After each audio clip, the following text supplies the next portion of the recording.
So yung mga langga, ayan, nasa beach tayo langga dahil sumama kami sa aming kaibigan, kumuha ng uling.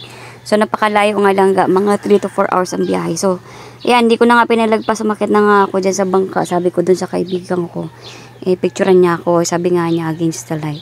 Sabi ko, sige lang, nag-post-post din ako dyan, my God, mga langga. So maraming salamat sa kaibigan ko at sa aking videographer dyan.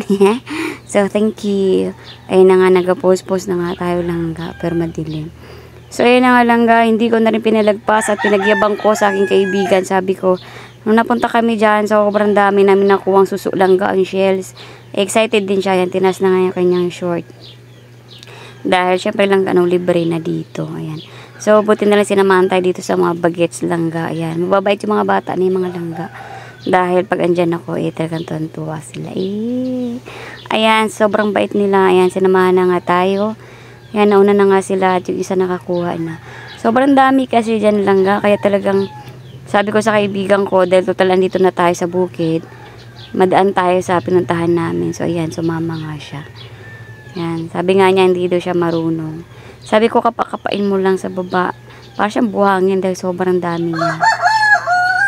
Ayan, ako nakakuha tayo agad. Basta sobrang dami. Hindi ko alam ba't ganun kadami dyan. Diba? So, andyan na tayo, diba? Sayang naman langga na hindi tayo mangunguha. 2 beses ko na manguha dyan. See? Nakakuha siya pero isa lang. Sabi nga, hindi siya marunong. Sabi ko, dalahin mo na pati yung mga dahon-dahon. Kasi nasa putik sila, ayan o. Pagpasensya nyo na lang kami yung aking manok.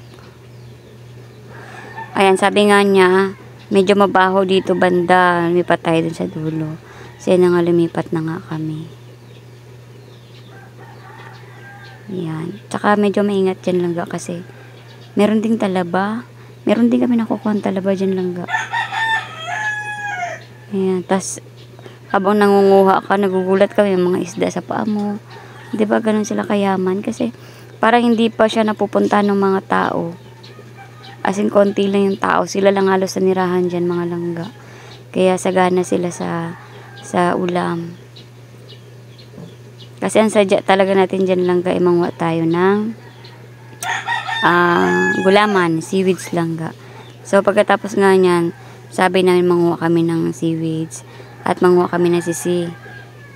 So, ang problema, malalim yung sisi langga. So, nakakuha tayo dyan ng seaweeds lang. At i-upload ko rin. So, yan nang tuntua ako dahil, diba, pansin nyo naman, kuha ko ng kuha. Diba, ang dami niyan. As in, ang dami. Parang ayaw ko nga umalis dyan kahit mainit.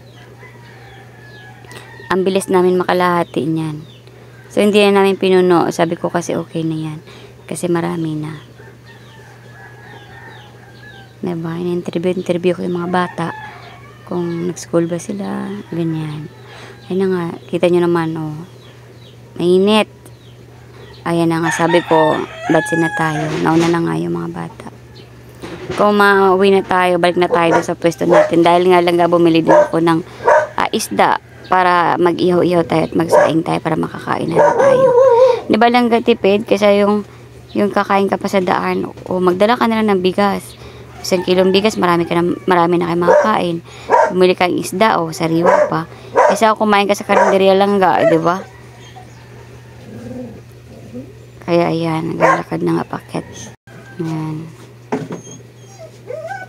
So medyo maingat lang kami dyan langga dahil sobrang matinik. Masakit sa paa pag ikay nabutas ang palang gala sa sisi. Diyos ko. Ayan. Halaga naman mainit.